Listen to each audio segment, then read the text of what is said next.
বন্ধুরা, এই টুপি ছেড়ে বাচ্চারা সবসময় এই টুপিটিই কেন পছন্দ করে? এটা কি সত্যি যে টুপিটির মালিক 750 কোটি টাকার রেভিনিউ জেনারেট করেছিল?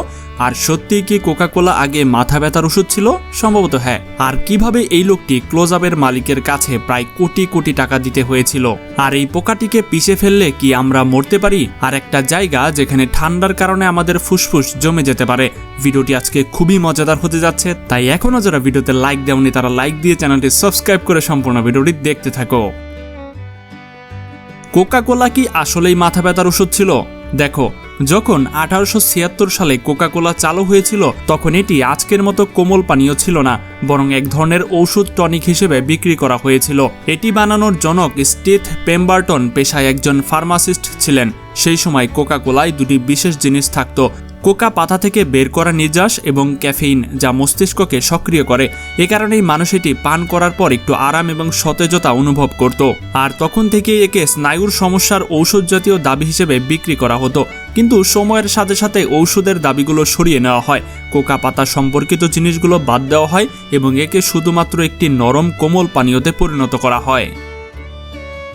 ভাই, এই পোকাটি এমন কি যে একে পিষে ফেললেই আমাদের মৃত্যু হতে পারে? দেখো, এটি হচ্ছে এশিয়ান বাগ।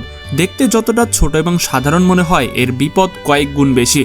দেখো, যখন এই পোকাটি পিষে ফেলা হয় তখন এর শরীর থেকে এক ধরনের ভয়ঙ্কর পরজীবী বেরিয়ে আসে। আর সেই পরজীবী শরীরের কোনো ছোট কাটা জায়গা, চোখ, মুখ দিয়ে ঢুকে গেলে মানুষের চ্যাগাস নামের এক ধরনের মারাত্মক রোগ হতে পারে। এই রোগ তাৎক্ষণিকভাবে মারে না, কিন্তু অনেক ক্ষেত্রে কিছু সময় পরেই মৃত্যুর কারণ হয়ে দাঁড়াতে পারে। ভাই, ভয়ের কারণে তোমার হৃৎপিণ্ড দ্রুত স্পন্দিত হয় কেন?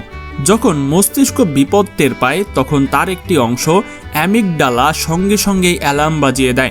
মস্তিষ্ক শরীরের একটি বার্তা পাঠায়, বিপদ, প্রস্তুত হও। সাথে সাথে শরীর অ্যাড্রেনালিন নামের হরমোন নিঃসৃত হয়। এই হরমোনটি হৃৎপিণ্ডকে বলে দ্রুত স্পন্দিত হও। ফলে হৃৎপিণ্ড দ্রুত স্পন্দিত হয় যাতে পেশিগুলোকে বেশি রক্ত সঞ্চালন করা যায়, মস্তিষ্ক আরও দ্রুত কাজ করে, আর শরীরটা হয় পলায়ন বা লড়াই, যে কোনো অবস্থার জন্য প্রস্তুত হয়ে যায়। এই পুরো প্রক্রিয়াটিকে ফাইট অর ফ্লাইট রেসপন্স অর্থাৎ লড়াই বা পলায়ন প্রক্রিয়া বলা হয়ে থাকে। দেখো, 1990 সালের দিকে একজন বিপণন পরামর্শক ক্লোজ আপের মালিকের কাছে একটি ছোট ব্যাপারে প্রায় কোটি কোটি টাকা চাইছিলেন। তিনি বললেন, এটা করলে তোমাদের বিক্রি দ্বিগুণ হবে। ক্লোজ আপের মালিক ভাবছিলেন, যদি বিক্রি দ্বিগুণ না হয় তবে কি হবে? তবুও তারা তাকে টাকা দিলেন। পরামর্শটি বললেন যে ভারতের মানুষ টুথপেস্ট মোটর ডানার মতো লাগায় না, বরং ব্রাশের উপরে লম্বা করে লাইন এঁকে লাগায়। ক্লোজ আপের টিউবের মুখে যদি একটু বড় করে দেওয়া হয় তাহলে প্রতিবার এটি ব্যবহারের বেশি পেস্ট বের হবে। গ্রাহক একই, দামও একই, কিন্তু পেস্ট দ্রুত শেষ হবে আর মানুষ তাড়াতাড়ি নতুন ক্লোজ আপ কিনবে। বলা হয় কোম্পানি শুধু এই ছোট্ট পরিবর্তনটাই করলো আর তারপর ক্লোজ আপের বিক্রি আকাশচুম্বী বেড়ে গেল। ভাই, এটি পৃথিবীর সবচেয়ে ঠান্ডা জায়গা, যেখানে শীতে তাপমাত্রা -16 ডিগ্রি সেলসিয়াসেও নাকি নেমে যায়। আসলে এই জায়গাটিকে ওমিয়াকন নামে পরিচিত। শুধু ভাবো, সেখানে শ্বাস নিলে কি হতে পারে। অনেক সময় দাঁড়িয়ে দাঁড়িয়ে ভাল্লুকের মতো প্রাণীও জমে যায়। এখানে ফুসফুস পর্যন্ত যাওয়া বাতাস এতটাই ঠান্ডা যে ভেতরের আর্দ্রতা জমে বরফে পরিণত হওয়ার শঙ্কা তৈরি হয়। কমেন্টে জানাও, তোমাকে যদি সেখানে পাঠানো হয় তাহলে তুমি কি করতে? ভাই, এটি এমন একটি গাছ যা এক জায়গায় নয়, দুই জায়গায় নয়, বরং যে কোনো জায়গায় ঘুরে বেড়ায়। এটির নাম ওয়াকিং পাম, যেটাকে বলা হয় হাঁটার পাম। এর শিকড়গুলো দেখতে অনেকটা পায়ের পাতার মতো। যখন গাছটি মনে করে যে যেদিকে দাঁড়িয়ে আছে সেখানে রোদ কম বা মাটি খারাপ, তখন এটি অন্যদিকে নতুন শিকড় গজাতে শুরু করে যেখানে পরিস্থিতি ভালো। পুরনো শিকড়গুলো ধীরে ধীরে শুকিয়ে যায় ও মরে যায়।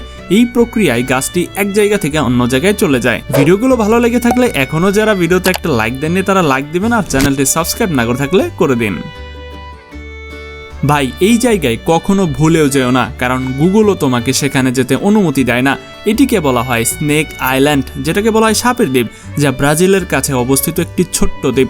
এখানকার পরিস্থিতি এত ভয়ঙ্কর যে প্রতি বর্গমিটারে অনেকগুলো বিষধর সাপ আছে। এই কারণে ব্রাজিল সরকার সাধারণ মানুষকে সেখানে যেতে সম্পূর্ণ নিষেধ করেছেন। গুগল ম্যাপে এই দ্বীপ দেখলে বাস্তবে সেখানে পা রাখা সরাসরি মৃত্যুকে দাওয়াত দেওয়ার মতোই। শুধু বিশেষ অনুমতি নিয়ে বিজ্ঞানী এবং গবেষক দলই সেখানে যেতে পারে।